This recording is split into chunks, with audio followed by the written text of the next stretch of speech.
Hi mga watchers, good morning, good afternoon, good evening. Welcome back to my channel. Welcome to another tips ng Suzuki Espresso owners. So sa mga owners ng Suzuki Espresso or Kopi natin, and then umabot na ng 1 year, 2 years, or more than 2 years na yung unit nyo. Tapos sa tingin nyo parang mahina na yung lamig ng aircon nyo. Yan. So at first kasi isa sa mga comment natin for Suzuki Espresso owner, sobrang lamig ng aircon itong unit na ito. And totoo naman, talagang real talk yan. Lamig yung Suzuki Espresso in terms of the cabin.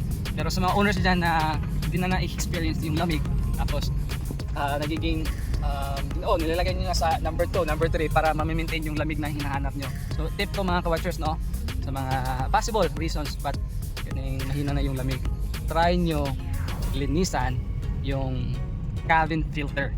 Yan mga ka-watchers, try nyo linisan o replace if it's replaceable. Yung sa akin kasi nabili ko siya, pwedeng malinisan yon. So di yung parang wear and tear na cabin filter. So from time to time, talagang even until now, no, 1 year and 9 months na ata yung unit ko, same thing pag yan pa rin, number 1 pa rin yung aircon na nakaset nito pag nagtra-travel kami.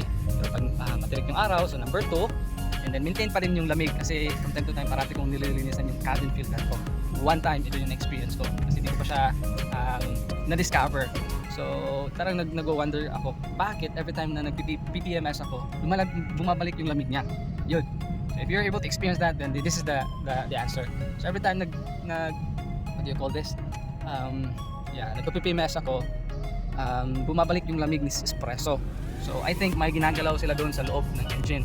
Tapos yun, tinanong ko yung mekaniko, sabi niya, sir, kami nang bahala dyan, sir. Puntahan nyo lang yung sasakyan nyo, pag hindi na malamig, kami nang bahala dyan.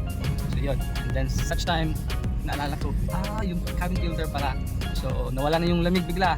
So I need to set it to number 2 just to feel the cold inside. Then nung naalala ko na yung cabin filter, so nilabas ko, nilinisan, and nung pagsalpak ko ulit, boom, panet, bumalik yung number 1 na set ko kasi malamig na yung espresso ko sa loob ng cabin filter. So yun lang mga watchers, no? Change your cabin filter o linisan nyo yung cabin filter. If di siya replaceable, linisan nyo lang, babalik yung lamig na Suzuki Espresso sa loob. Thank you so much for watching. Bye bye.